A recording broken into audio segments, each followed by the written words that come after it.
வணக்கம், நான் உங்கள் இருமதி பந்தலராஜா. இன்றைக்கி நம்ம எங்கே வந்திருக்கோம் அப்படின்னு பார்த்தீங்கன்னா சுவாமி மலைக்கு தான் வந்திருக்கோம். அதாவது இந்த சுவாமி மலை எங்கே இருக்குது அப்படின்னு பார்த்தீங்கன்னா கும்பகோணத்தில் இருக்குது. கும்பகோணத்தில் இருக்க முருகனோட 4வது படை வீடு இந்த சுவாமிநாத சுவாமி திருக்கோயில். அதாவது இங்கே இருக்க சுவாமிக்கு வந்து தகப்பன் சுவாமி, சுவாமிநாத சுவாமி அப்படின்னு நிறைய பேர் இருக்குது. முருகன் வந்து பிரம்மன் கிட்ட வந்து பிரணவ மந்திரத்தோட அர்த்தத்தை கேட்குறாரு. அதுக்கு வந்து பிரம்மனுக்கு தெரியலை. உடனே வந்து இதுக்கே அர்த்தம் தெரியல அப்படின்னு சொல்லி தலையில் ஒரு குட்டி ஜெயிலில் அடைச்சிடுறாரு. உடனே சிவன் வந்து அவரோட வேண்டுதலுக்கு இணங்க அந்த பிரம்மனை வெளியில் விட்டுறாரு. அப்போ உனக்கு தெரியுமா பிரணவ மந்திரத்தோட அர்த்தம் என்னன்னு உனக்கு தெரியுமா அப்படின்னு சிவன் வந்து முருகன்கிட்ட கேட்டோடனே அவரை கீழே உட்கார வச்சு குருவாகி அவருக்கு வந்து பிரணவ மந்திரத்தோட அர்த்தத்தை சொன்ன இடம் தான் இந்த சுவாமி மலை. அதாவது அப்பனுக்கு பாடம் சொன்னதுனால இங்கே இருக்க சுவாமிக்கு தகப்பன் சுவாமி அப்படின்ற பேரும் வந்திருக்கு. இந்த கோயிலோட தல வரலாறு அப்படின்றத பார்த்தோம். இந்த கோயிலுக்குன்ற தனி சிறப்புகள் என்னென்ன அப்படின்னு பார்த்தா, பொதுவாக முருகன் கோயில் அப்படின்னா மயில் இருக்கும். ஆனால் இந்த முருகன் கோயிலில் முருகனுக்கு ஆப்போசிட்டில் வந்து மயில் இருக்காது, யானை தான் இருக்கும். அதாவது இங்கே வந்து இந்திரன் வந்து முருகனுக்கு வந்து பரிசளிக்கப்பட்ட இந்திரன் வந்து முருகனுக்கு வந்து ஐராவதத்தை பரிசளித்ததாகவும் அதன் காரணமாக தான் இந்த கோயிலில் வந்து மயிலுக்கு பதிலாக யானை இருக்கிறதாகவும் சொல்கிறாங்க.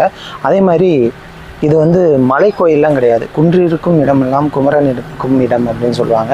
இது வந்து குன்றில் அமைஞ்ச கோயில் கிடையாது. இது வந்து ஒரு மாட கோயில், கருங்கற்களால் வச்சு கட்டப்பட்ட ஒரு மாட கோயில். பார்க்குறதுக்கு குன்றில் இருக்க மாதிரியே இருக்கும். இன்னொரு முக்கியமான விஷயம் என்னென்னா, முருகப்பெருமான் இங்கே வந்து கையில் தண்டம், தலையில் வந்து குடுமி, அதுக்கப்புறம் பூணூல் போட்டு ஒரு ஞானி போலவே இந்த கோயிலில் காட்சியளிப்பார்.